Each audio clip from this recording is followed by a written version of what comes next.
What's up, everybody? Welcome back to another episode of the Inglorious Film Nerd Podcast. I'm your host, Levi Nuttall, the Inglorious Film Nerd, and today I've got my uncle on with me. What's up, Uncle John?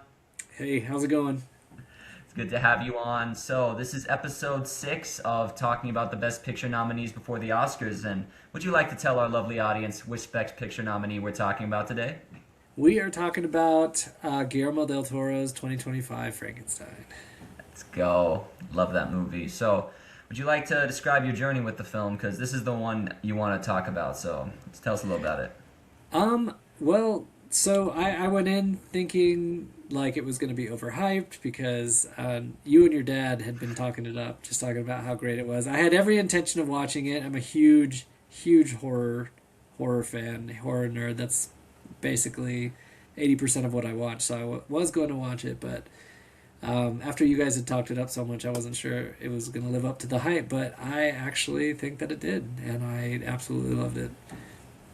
Oh yeah, I remember because when me and my dad watched it in the theaters, like I'd heard a lot of talk online from like people who went to see it in the like the film festivals and saying that it got really mixed reviews. Some people really didn't like it. Some people thought it was incredible. So my dad and I went in thinking, well, we're probably gonna like it more than the average person. So it's probably gonna be like pretty good, like Yeah. maybe not as good as we thought it was gonna be. We walked out of that movie going, that was a life changing experience. Yeah. At least for us. I don't know, just maybe it's because I went in with like not as big expectations as I would have without it, but like I was just like, how do people why do people have problems with some of these things? I I feel like with Guillermo del Toro, some of his stuff hits pretty different, and it seems to be pretty divisive. Especially like his more recent things, he's been really leaning heavy into like kind of like the gothic romance, and I remember going to see what was it called? Yeah, Crimson Peak, and I just remember thinking that was so incredible. It was so beautiful. It was daring and bold, trying to hit the genre with something that had like not really been done before, and then going online and everybody was just like, "Oh, disgusting! It was terrible. This is perfect example of style over substance." But I don't know. And then these same people are talking about how much they love other movies that that are style over substance. And Like yes, it is a Wuthering lot of it Heights is was style over incredible. substance. Yeah, yeah. But I'm gonna turn off this phone right here. That's It's that's been ringing. don't worry about it. All right, All so right. let's go into the aspects of the movie that I thought were pretty great. So let's start with the acting. So what did we think of Oscar Isaac's performance? Oh, I mean, pretty flawless, honestly. I think he. I mean, it's kind of hard in a gothic romance because it's supposed to be melodramatic. It's supposed to be, it's the intensity is dialed up all the way to the top. And so as far as that, what I perceive to be the goal, I think it was perfect. Honestly, I think he was everything he needed to be. No, yeah, I agree with that. I remember because that was one of the biggest things I'd heard from a lot of those people was that Oscar Isaac was really disappointing in the movie and he wasn't good. And now after seeing the movie, I'm like, I reject that sentiment. He is what makes the movie work. No, because this is what I But think. I yeah, think Jacob. you don't like him. You don't like him, and you don't find his character to be like all too redeeming at times. But as far as like portraying that, I don't know what you want. Oh yeah, 'cause I think Jacob Elordi. We'll get to him in a bit, but I think he was the more impressive performance. But Oscar Isaac is the reason that the movie is able to work. He's like what holds the movie together because so much of the movie is like him chasing his dreams of like being a madman while also trying to convince you that he's a rational person. Yeah, And he does that, as you said, flawlessly. Like I was sucked into every minute that he was talking and he was just like doing these big gestures and just showing his feelings and I'm like, dude, he's so fun to watch, but at the same time you see the tragic journey he goes on as he realizes that like it's like I think like Christoph Waltz's character calls him Prometheus and I'm like, oh yeah, yeah, he's kind of like because like he that's why it's like the modern Prometheus. It's like he gave the fire to humans, but like he ended up being punished for it. yeah. No, no, that's exact. Yeah, that's a good way to look at it. I feel like he's just all about this creation. He's all about like the creation, the accomplishment of the creation.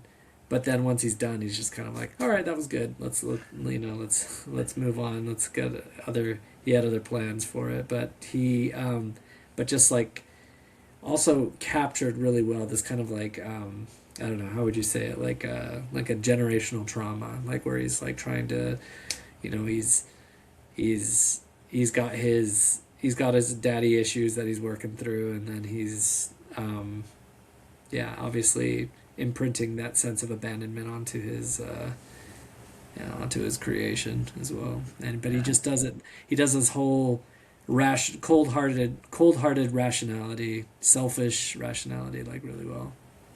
No, genuinely. I think I saw this online. I totally agree with it. It's like Victor actually tries to be a father in this version, and yet he's worse at it than ever before. It's Yeah, because, as you said, he implements his own father's, like the way his father fathered him, and his dad did a terrible job fathering him. yeah, Because he like was just exactly. like, I'm gonna punish you for doing something wrong, and if you don't get it right, then that's on you completely. And like, because like even though like the creature, he like Jacob Elordi, he looked like he was really old and like he was in like his midlife, like in his mind he'd just been born like a few days ago, and yet Victor's already trying to treat him like he's a man, and it's just and he's like getting angry at him for things that the creature can't control, and it's just like, dude, he doesn't know what to do. You should treat him with Yeah, love, but he's just like, yeah, no, I'm the only one who knows, because he's so short-sighted. He doesn't yeah. think anything through. No, and it kind of hurts sometimes to watch it because I see a little bit of that. I mean, obviously not to that extreme, but in myself, like as a father, and I think anybody who's an introspective father could, kind of see that in themselves, where you're trying to correct the mistake rather than trying to like really like hold your kid's hand through the journey and trying to. But I love that Guillermo del Toro. It was so sentimental about all of this stuff because I feel like that was something that just drove me absolutely crazy about Mary Shelley's book. Is just the whole time you're like this poor creature, and she's kind of, she obviously feels for the creature, but it's not like not to this intensity that Guillermo del Toro, kind of like explores this thing where, like, the all the bad things that happen in the film, every single bad thing is all because of Victor Frankenstein's like incredible selfishness and short sightedness, and yeah, and so I love the way that he ties it all together like that. No, he did an incredible job with that.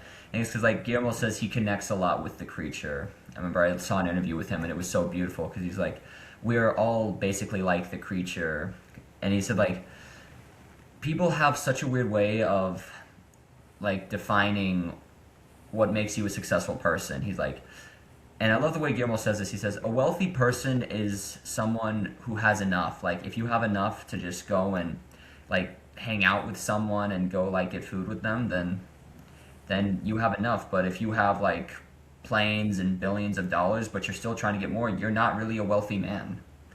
And that shows Yeah, like the creature became content with his life and like how he looked because that didn't matter to him. He mattered that he was fine. He was trying to find love. He'd found content with his life. But Victor, he had like everything. He had so much money, so much science research at his disposal, but he still kept trying to do more because he's like, if I can't defeat death, then I don't have enough.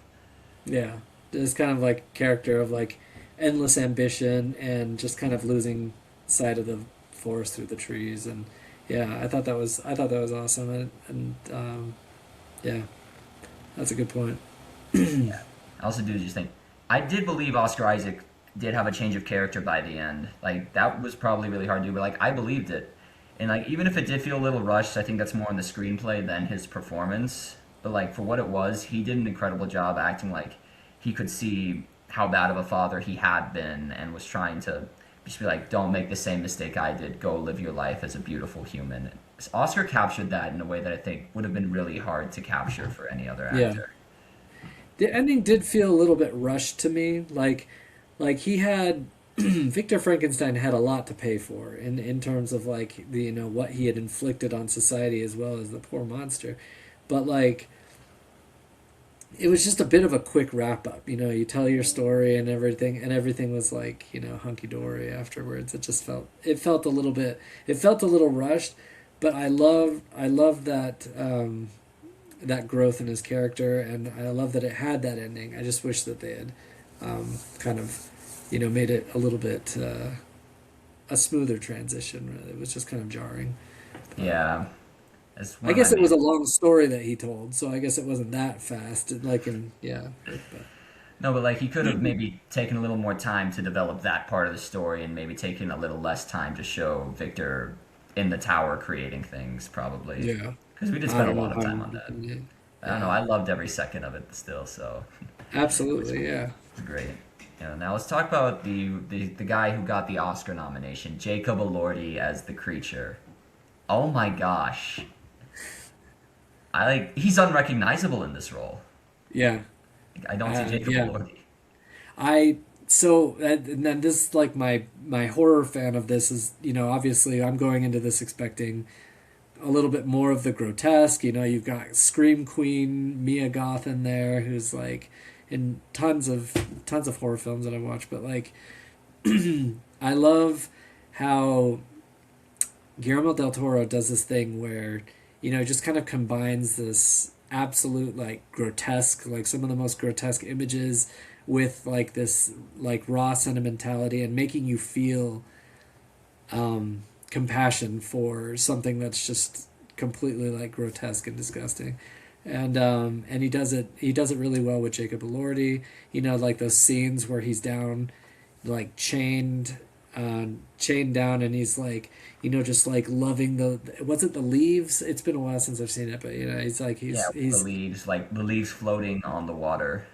and he's just got this childlike just fascination and discovery, and he's going through all those different things, and then to have Victor Frankenstein come down here, be just like, yeah, I don't care about that, like this is, you're gonna perform this for me, you're gonna do this and this. And the creature just, you know, like you said, like it's like literally a child just born, and but he captures that that innocence so well, but mixed in with the grotesque, you know, the signature kind of grotesqueness that yeah. Definitely. I think what I found really interesting is because Jacob Elordi wasn't actually supposed to play the creature in this movie. Oh really, who was Really, it was supposed to be Andrew Garfield. who was Yeah. that, let me look that up. He was the second Spider-Man after Tobey Maguire, Oh Hacksaw yeah, Ridge, yeah, yeah, Tick Tick Boom, Social Network. yeah, okay. Yeah. Yeah, but Andrew's schedule was too conflicted, so they had to call in Elordi like last minute to come play the creature. And that's insane to me because I love Andrew Garfield. I'm a huge Andrew Garfield stan. I don't think he could have played the character as good as Elordi did. I'm gonna be so honest It's about hard, that. it's hard to imagine for sure. 'Cause, yeah, as you said, Elordi just had that innocence about him, and just like I remember, I read this interview with Del Toro where he said he casts actors based on what he sees in their eyes, and like with Oscar Isaac, he could see like the drive and the intent, but also the short sightedness and malice that's buried underneath. But then like with Elordi, he just saw like a clean slate, just someone who is willing to intake information, and he's like, that's the guy who needs to play the creature. And you totally, because he's like, all of the movie is like getting looked at and looking, and so Elordi you needed someone with like Elordi's gaze to play this type of whimsical creature. This Elordi, Guillermo del Toro is really good at casting. That's what all I have to say about that. Is Yeah, like absolutely. Yeah. being able to see that in someone like Elordi, and then Elordi having the confidence to like. Remember, he said that the first scene that he shot with Oscar Isaac was like the final scene of the movie. Oh, really?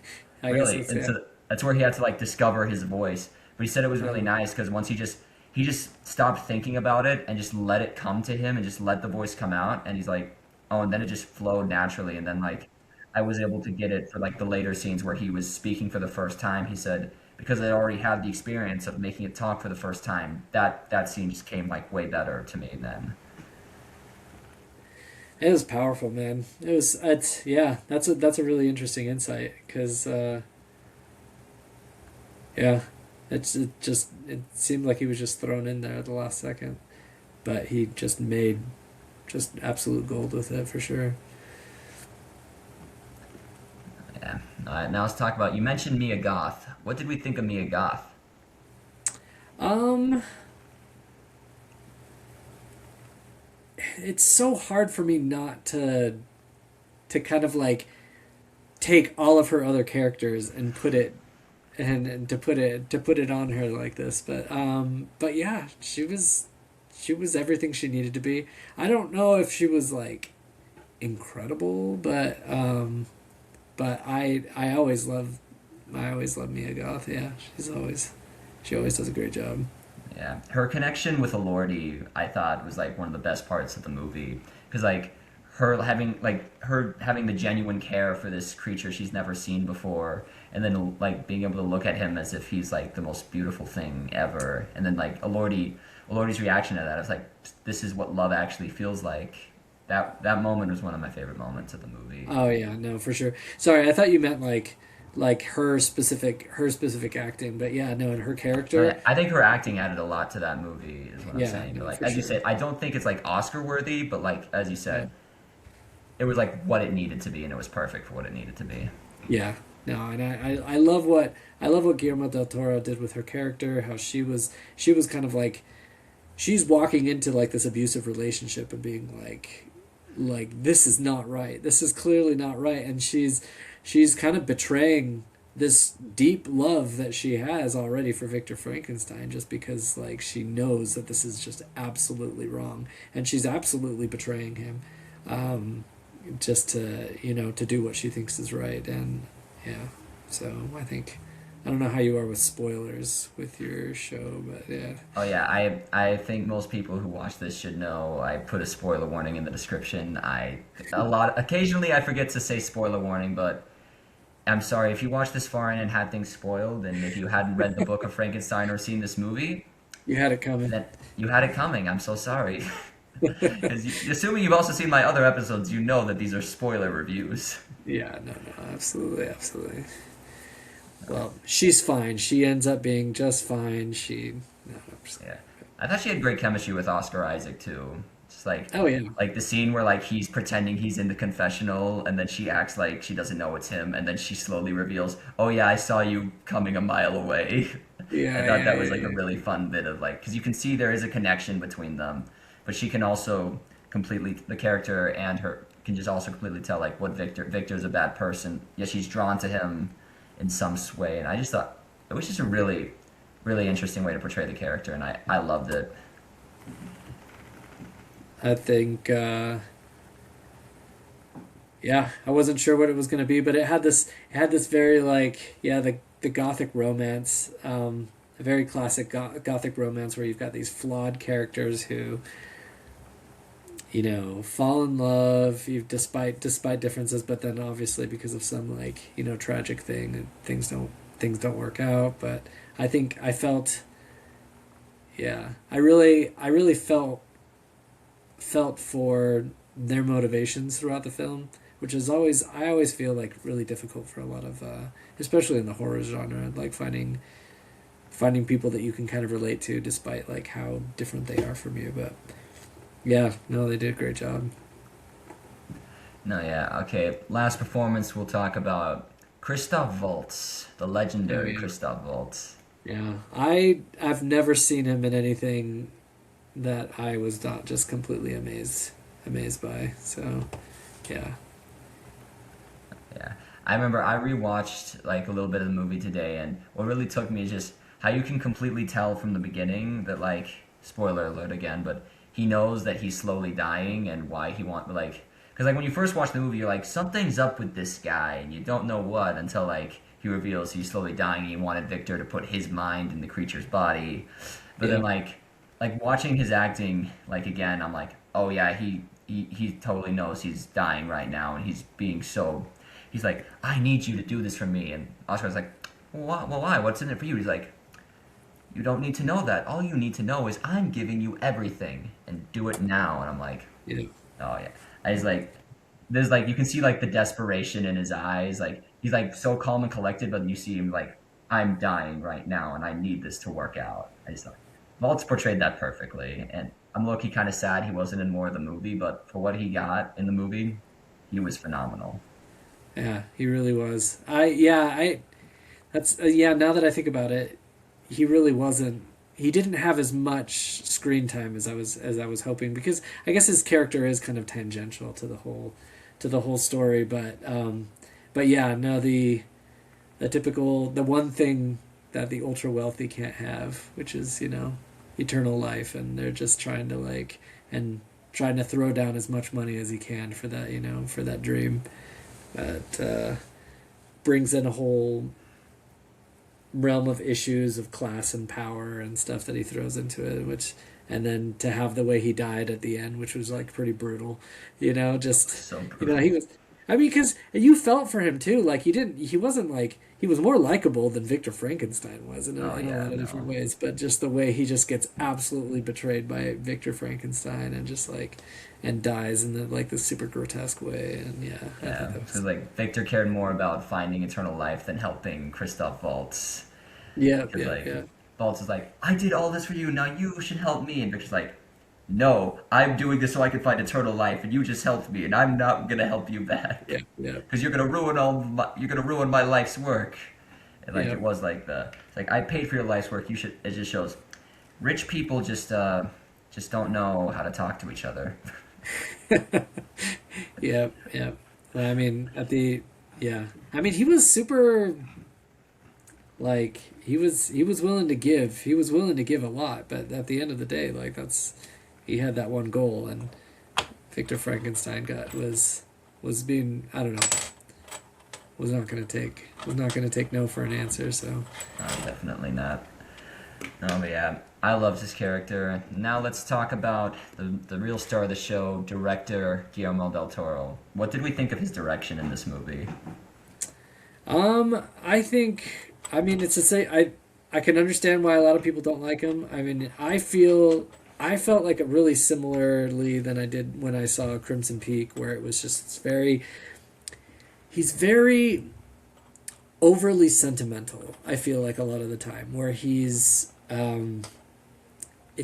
it's almost to the point of cheesy with the way he does the whole gothic romance, where there's just it's very um, he's not afraid to be sentimental, especially like at the end where it's just like everything falls into place and and Victor Frankenstein is a changed man. The creature learns, there's forgiveness and atonement and like all these different things, and any other director would just not get away with it, And I feel like, and so if that's not your thing, then this movie is obviously not for you, and you probably are not going to like Shape of Water. You're not going to like Crimson Peak. You're not going to like Pan's Labyrinth. You're not going to like, pretty much all of his other creature features. And but with him, it works. It's this beautiful, unabashedly this is a happy ending. This is raw, emotion and just I guess not raw, but just very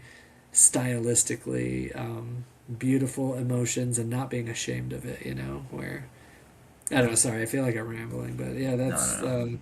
I kind of I feel like most directors cannot get away with that kind of thing, but he does it all the way, yeah. No, yeah, I agree with you. I think it's because he really makes movies that are just so personal to him and that he has a deep connection to. And I know that Frankenstein's been a movie he's wanted to make for a long time because he just really connected with the source material. And I can understand why another reason some people might have a problem with the movie is because it's not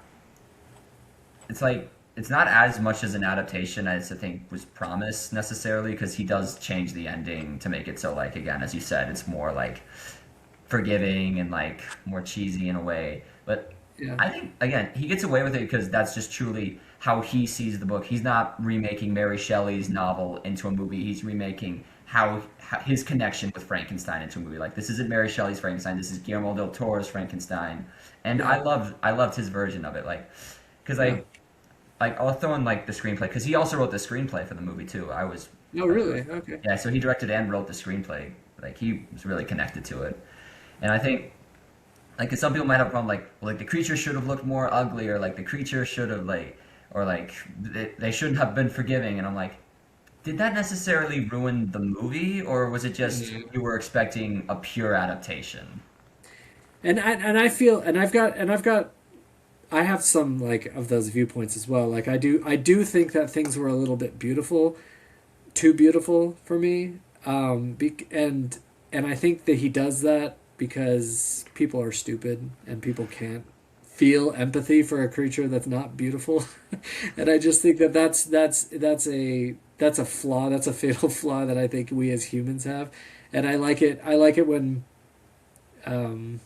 when people are not afraid to like show kind of like average looking people and ugliness and more moral ambiguity. But that's not it's not a fatal flaw with like the film itself. It's just that's just like I guess just a personal preference that. But it was very stylistically the whole thing was very clean, and despite being grotesque and dirty, it's still even that nasty dank dungeon. I don't know, everything about it just felt very clean to me for some reason. I I think don't know that if that might makes partly be sense. because Netflix was the production studio, Maybe, and yeah, Netflix yeah, has a tendency to do that. I yeah. know that they know they do that a lot.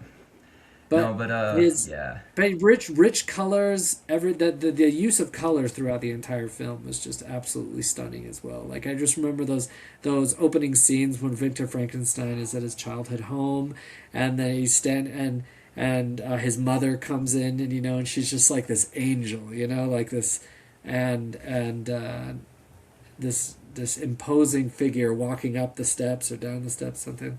I just remember a scene with steps and the guards lined up, and it was just absolutely gorgeous. Um, but there were, yeah, yeah, yeah, and yeah. then like the scene where he said like the angel came to him and told him to overcome Oh death. yeah, Oh, I that was forgot about that. beautiful. That was a That beautiful was shot. yeah, that was awesome. I love that scene. I love that scene. Yeah. So yeah. So any real quick before we go on to what it got nominated for at the Oscars. So I think you've kind of touched on it a little bit, but like anything else you just feel didn't completely work in the movie for you. Um, yeah, I guess it's just like yeah, it was the cleanness, and then I sometimes get a knee jerk reaction because so many of my friends are like this whole like anti-natalist thing where they're like, creation is evil and like we should never, to create anything brings suffering. And so I kind of had this knee jerk reaction going into it, and this is more thematically, nothing to do with Oscars, obviously, but it really, I think he handled it really well, where it was just the dad was a dick, like or Victor Frankenstein was a dick. He was pulling in that childhood trauma and passing it on to his creation without any care for it. So it wasn't necessarily that creation is evil, but that thoughtless creation and selfish creation is one of the most evil things that you can do on this on the planet. So it's just and so I think he handled that really well. Anyway, so that was just like a personal anticipation that I thought it was gonna be about creation itself being evil, but yeah, no, it was. I guess that's all I have to say about that. No, yeah. All right, then. Those are some good thoughts. Let's move on to the Oscar nominations. So this got nine Oscar nominations. Oh wow, I know it was a lot. So here, I'm that's gonna. amazing. It is amazing. I was actually not expecting it to get that many because I remember Yeah, a lot of people at the beginning of the awards ceremony was like at the beginning of the awards season were like House of Dynamite and Jay Kelly are Netflix's big movies. Frankenstein is kind of gonna be forgotten. No one's gonna care about that. And then now Frankenstein's Netflix #1 movie, and I'm like, is it really? That's awesome. Good it for him. is. It Good for is. him. They have that and Train Dreams, and I'm like, those are I think the two best ones over Jay Kelly and House of Dynamite. So I'm like, the Netflix. And I I love mean, how they're finding ways to slip genre and to especially the horror genre into I know into like the palette of like the average person now. Because I'm not I see like the most amazing piece of artwork that happens to be horror, and I'm used to everybody just like automatically hating it and not caring about it. So it's so nice to see something like get through the noise and have people appreciate something about it. So that's awesome. I'm happy for them. I know. All right, moving on. So let's start. We're gonna go from the below the line categories and then work our way up. So the first one, costume design. Do we think that's a good nomination for this movie? Oh yeah, I'm a sucker for period, and I just they nailed the kind of like it's kind of like a fake period, but like they just this with this whole like almost like a steampunk, like the steampunk aesthetic with like the clothing as well as the with like the scientific gear and stuff, but then also just like the regular period clothing and everything was just absolutely it was awesome. It was such a delight to watch. I loved it. Yeah, this is actually on track to win the Oscar for best costume design this year. Good. Yeah, it's nominated. So I know you've seen a couple of these. How do you think it stacks up against these other nominations? So, Avatar: Fire and Ash, Hamnet, Marty Supreme, and Sinners. Do you think Frankenstein's the best of those in costume I design? mean, I mean, those are great. Those are great. Hamnet's probably at higher up on that list, but like the other, there's just not. But even including Hamnet, there's just like not. There's not that ambition. Like they were, yeah, they nailed what they were going for, but it was just the raw ambition from Frankenstein. I feel is they took on a lot more and nailed it as well. So I just feel like, yeah, no contest Deserved. if I were a Yeah, judge, obviously. it's gonna be a deserved winner. All right, moving on. Best makeup. I think this is a great nomination. What do you think? I mean, I'm not. I don't. What does it make? I can't tell. I don't know anything about makeup, honestly. It's just like, what and makeup's one of those things to me where it's like you only notice it if they do a bad job, and so I don't. I mean, I can never tell like what's CGI with Peter Jackson anymore. Or Peter Jackson. Ooh, what the heck am I thinking? I'm getting it confused with Peter. I get Guillermo del Toro mixed up with Peter Jackson on this. But yeah, no. Sorry. You're fine. With yeah, I can't tell like with Guillermo del Toro anymore. Like what's makeup and what's CGI. So Yeah, like most of Jacob Elordi was mainly makeup. really, Really, I just assumed that they had him in some kind of like some kind of weird green suit. digital No, like sensor they makeup put the thing. makeup on him. I think Oh, that's incredible. that is awesome. Yeah. I see. I'm excited. I think that's also on track to win the Oscar, and I don't think you've seen any of these other movies like Kokuo and The Smashing Machine, but I do know you've No. seen Sinners and The Ugly Stepsister, which are two of the other Yeah. nominees here. Which would you? Uh, I know you probably wouldn't say Sinners gonna win, but between Frankenstein and The Ugly Stepsister, which one do you think should win makeup? makeup. Oh, I mean, with again, it's with the ambition of Frankenstein. I mean, I absolutely adore Ugly Stepsister, like absolutely, and I loved Sinners as well. But but as far as makeup and costume design, they were just Frankenstein was trying to achieve something so much more, like with what they were doing. It was, um, yeah. I don't think I felt like Ugly Stepsister was kind of like low budget by comparison. I mean, there just weren't, and it was some of the makeup choices they used were funny, and they're like making the characters look like um, kind of a little bit silly, but yeah, no, like the creature effects on the monster and everything else was just absolutely breathtaking. And the angel is how much of that was CGI? Because like I think honestly, that because most of like the angel stuff was CGI, but like there's still probably like like on they the designed it. actual. Oh, okay. Yeah. It's hard to tell though, as you said. Like it's really hard to tell. Yeah, yeah. Oh, but yeah. Moving on, cinematography. Do you think that's a good nomination? Yes, yes. And now the only thing that I would take points away from Frankenstein for cinematography, I think, would be just how clean. Now he was obviously it's obviously intentional.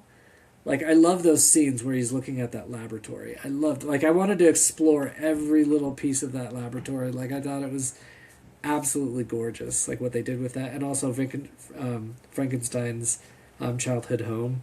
Like I just thought they did, like with the cinematography, what they did with all of that and the colors. Every scene that I remember has a such a vivid color that I can imagine with it, and a lot of like that kind of like darker green, grayish green, and then a lot of it.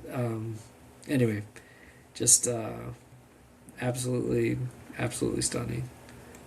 Oh yeah, I absolutely love it too. I do know this is a nomination a lot of people complain about for some reason, Oh, really? but I think it's kind of Who's it up understandable. against?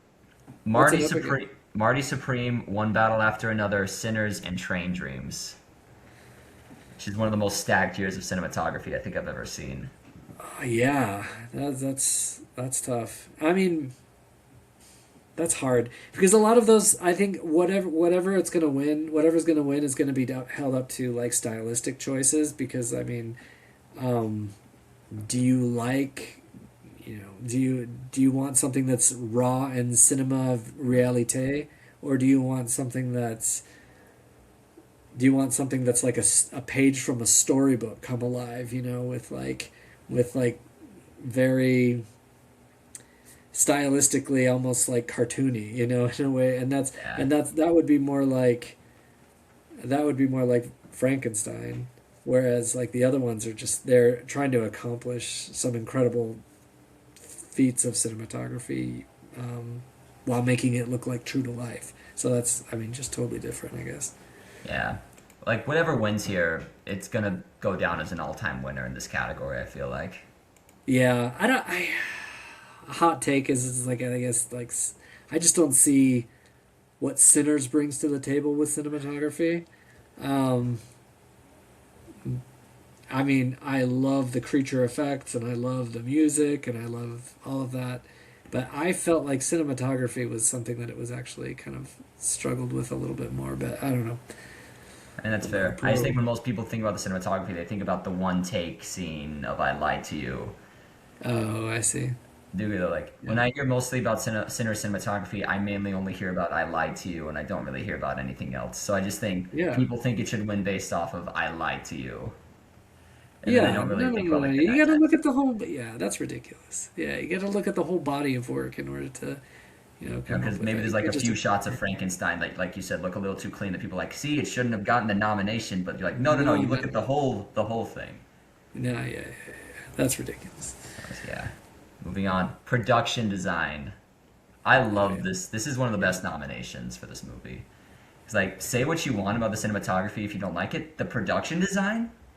Oh yeah, my gosh. yeah. The library where they were, and yeah, just like all the scenes that I mentioned before, just absolutely stunning. Like you just want to like, I just want to put on like virtual goggles and go explore every tiny like nook and cranny of that, of those sets. It was just absolutely gorgeous. I just want to know how much of it was CGI and how much of it was real. Like the lab. I want to. What are they basing? What about? How much of that was real? I can't even tell. I think a decent amount of it was real. I think they like use CGI to like scale it back a little bit. The thing I Hmm. need to look more into is like if the boat was more CGI or not. I need to look more into Oh that. yeah, yeah. Because that one looked really real to me. But I also I mean, can't they tell were if like obviously using some kind of set that was grand in scale, but yeah, no, but yeah. Just like the tower where he makes the creature, dude, that looked yeah. incredible. Oh yeah. No, Honestly, that's what I meant by the laboratory. Yeah, that yeah, tower, whatever. I loved it.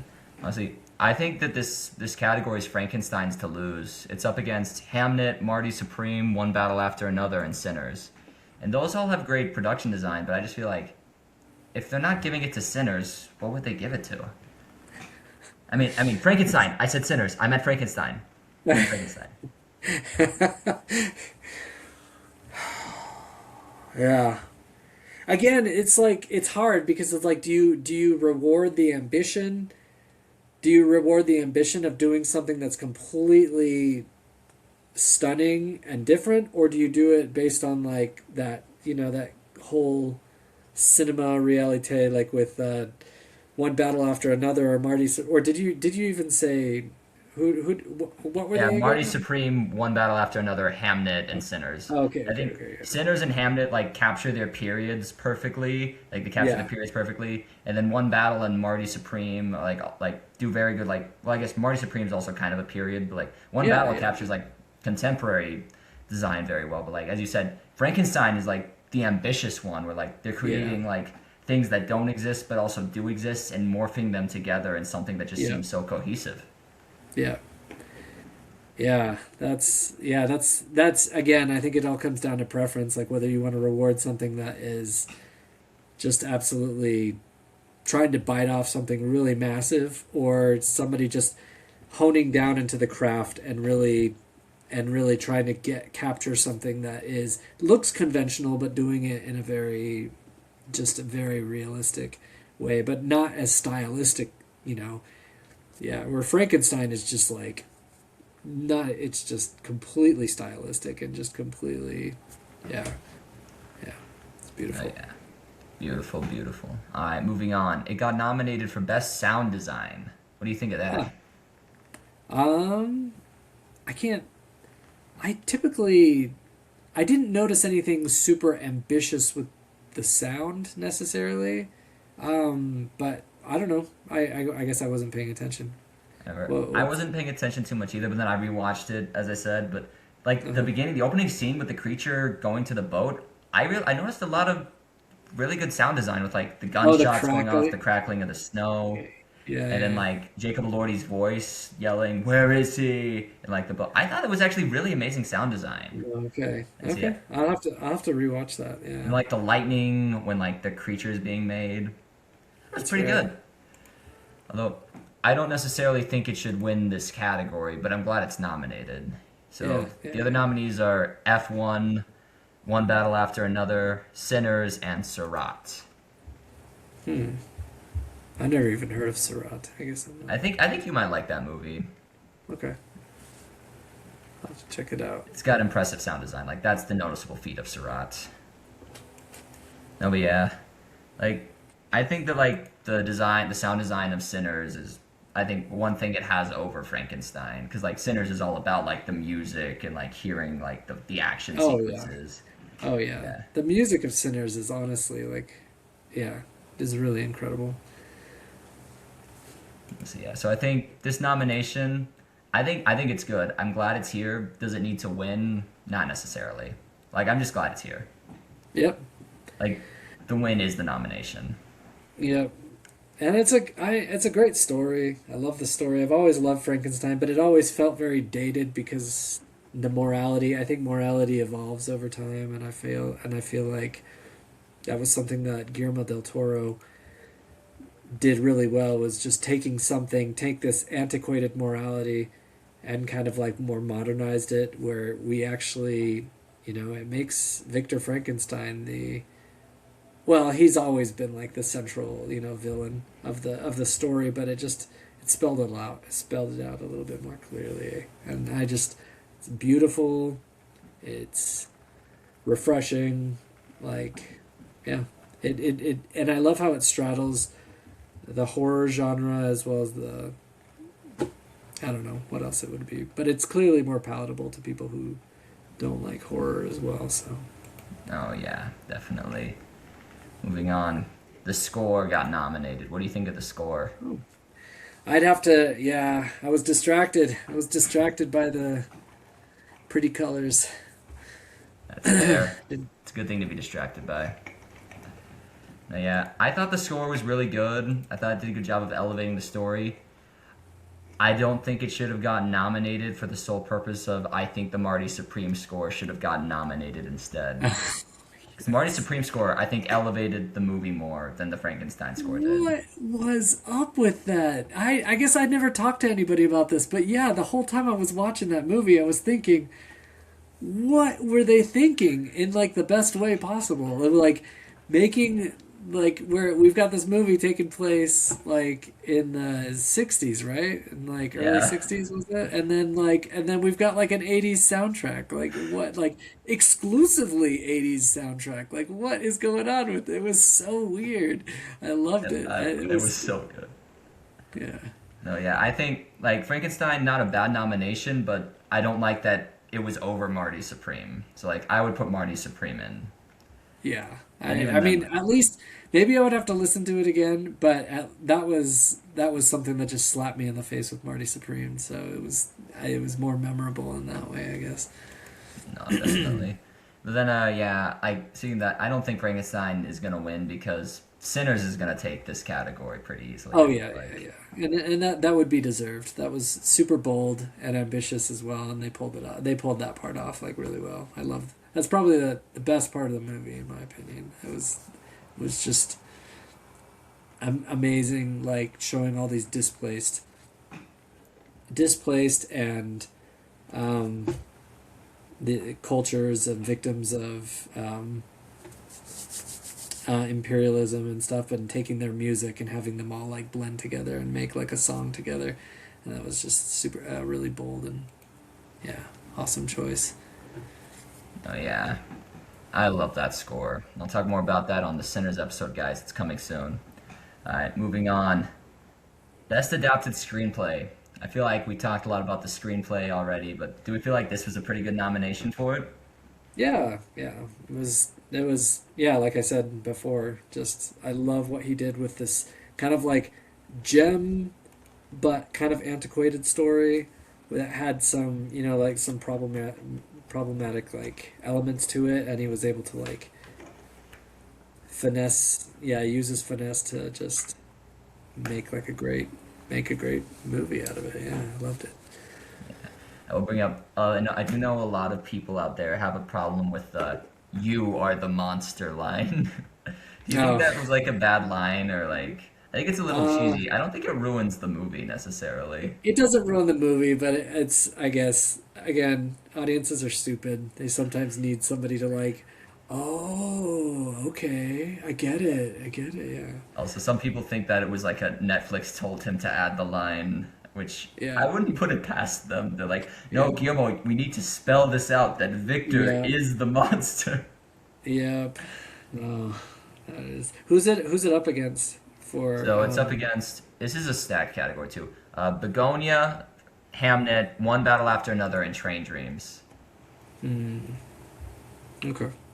I guess I'm not as familiar with the what they're adapting the screenplay from. How much does that? Is that kind of like what They it don't really what? base it off of that because, I mean, Okay, okay. Barbie got nominated in this category because it was quote unquote based on characters that were invented by Mattel.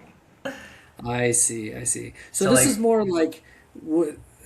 So this is more like the story, like who? this is more like, yeah, the Um, dialogue, the writing, like how good okay, the story was told. Like they don't really I care see, about I see. because like some of these are like loosely like Whiplash was nominated for this category because they said it's an adapted screenplay because Damien Chazelle made a short film of Whiplash and then to like raise money and it's literally the exact same scene in Whiplash, but then they're like the screenplay is adapting the short film he made and I'm like it's the same screenplay that should be an original screenplay. Yeah, this sounds like this is just more Oscar stupidity. That this is Yeah. just some category that doesn't really. But I mean, best screenplay, I guess.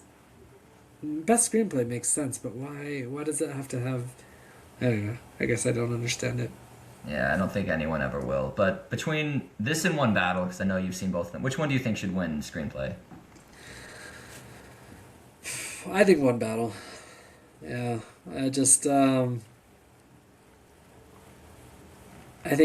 I think Guillermo del Toro, obviously, like it's his style. He's just very very stylistically with this like gothic romance kind of thing that it's just sometimes borderline cheesy in a lot of different ways, and so he can get away with doing a lot of different things. But like as far as like the ambitious, more difficult thing to do is just to do this like hard hitting reality and in terms of dialogue and screenplay. So I would have to say that definitely would go to, yeah, One Battle over Frankenstein. Yeah, and I think One Battle's on track to win, so we're gonna get Yeah. Paul Okay. Thomas Anderson his first Oscar. That makes me so happy. That's crazy. That's so crazy to me. But He's yeah, not, he's always had insane competition, and then this year he is the insane competition, and I love yeah, it. I'm here for it. yeah. All right, moving on. Last one before Best Picture. Jacob Elordi for supporting actor. Um, I mean, how hard was it to emote through all of that makeup? Who's he up against? Okay, this is actually also a stack category. So he's up against Benicio del Toro for One Battle After Another, Delroy Lindo for Sinners, Sean Penn for One Battle After Another, and Stellan Skarsgård for Sentimental Value. Oh, Sean Penn, Sean Sean Penn. mother freaking Penn, dude. That how can you beat that? I How can don't you beat know. that? Oh my gosh. I think Yeah. Elordi would win the category if Sean Penn wasn't here. Yeah, probably. Definitely. Yeah. Like Lordy did such a great job. Just that childhood innocence and discovery, curiosity, abandonment, and forgiveness. And he just yeah, he just does all of it so well. But John Penn doing the character, just you can't beat that, dude. You Just like everything black about him girls? is I love them. The oh line will win at the man, Oscar alone. so good, so good, right? Like oh So man, good. Yeah, I'm glad Elordi's here. I don't think he's gonna beat Penn, and I think Penn is the deserving winner. And I yeah, think he's probably gonna win. We'll see what's happening. This category's been pretty chaotic, but it seems right. like the dust is settling on Sean Penn. Okay, I hope so. All right, then before we talk about Best Picture, were there any categories that you feel like it got snubbed in, like it should have been nominated but it wasn't?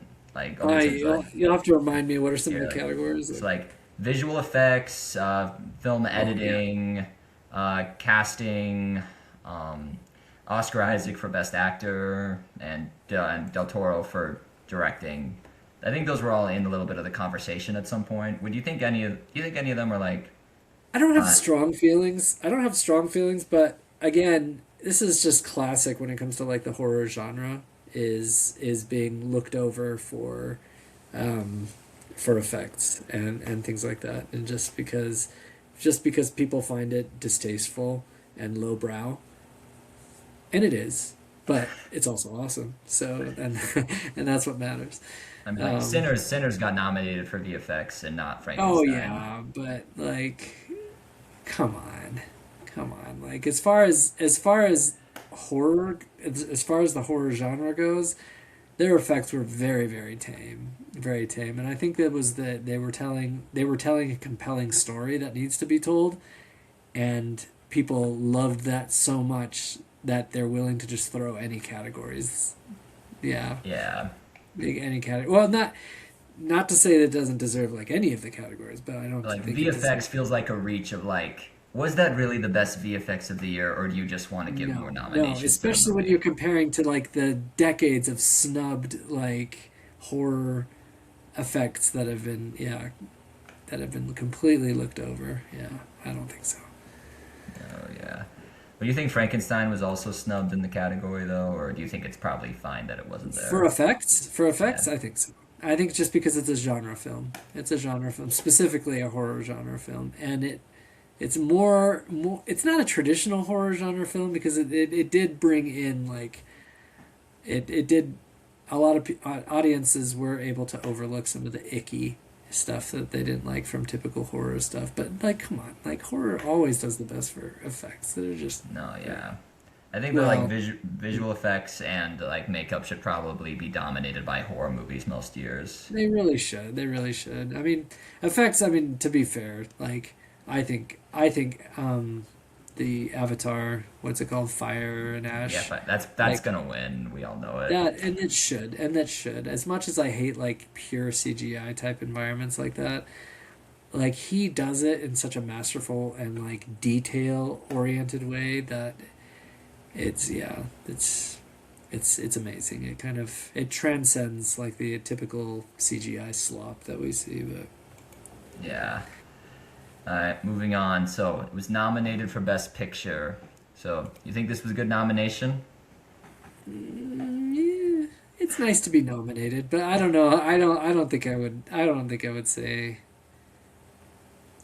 best. I don't know. What do you think? Do you think it should be? I think it should be. I mean, you look at like what it's nominated again. I think it definitely holds its own against a lot of the nominees, and it's one of my favorites. So I'm doing this thing. So for those who've been continuing the series, Frankenstein is my fifth favorite of the Best Picture nominees.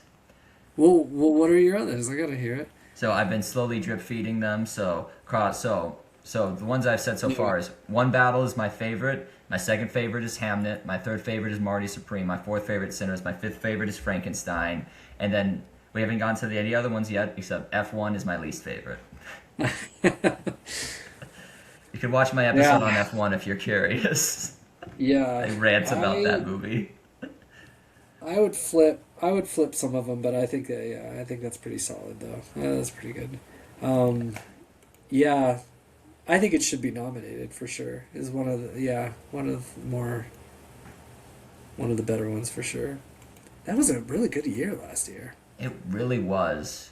I'm really happy about this year. So then, Yeah. between these nominees, of the ones you've seen, which one do you think should win?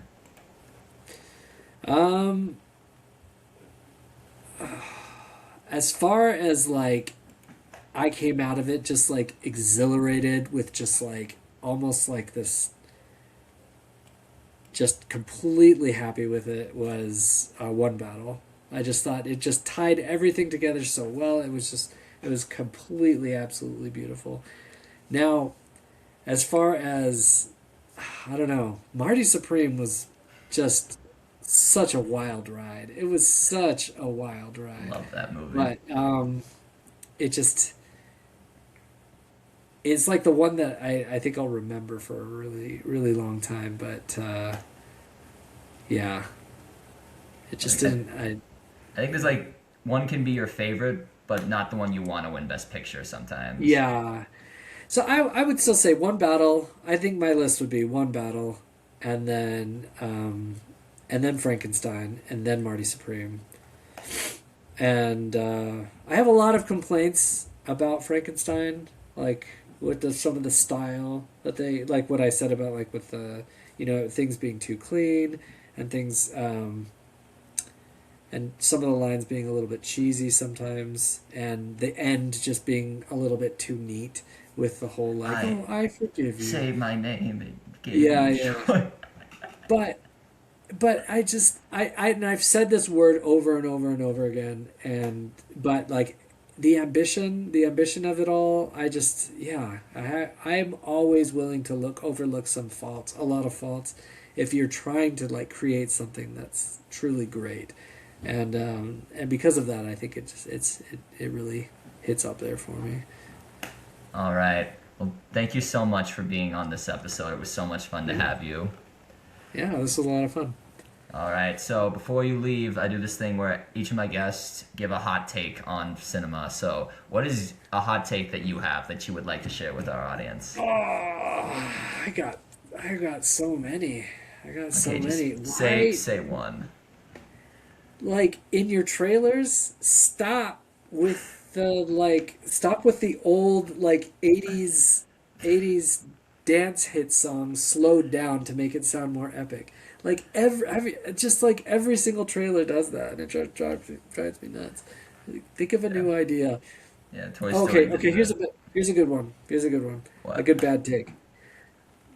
I'm done with beautiful people. I'm sick of it. I'm just sick of it. I want to see normal looking people. I need a ratio of life has a ratio of ugly to normal to like freakishly weird to beautiful, and I want to see that portrayed in my movies. And I think that's I yeah, I think what was it?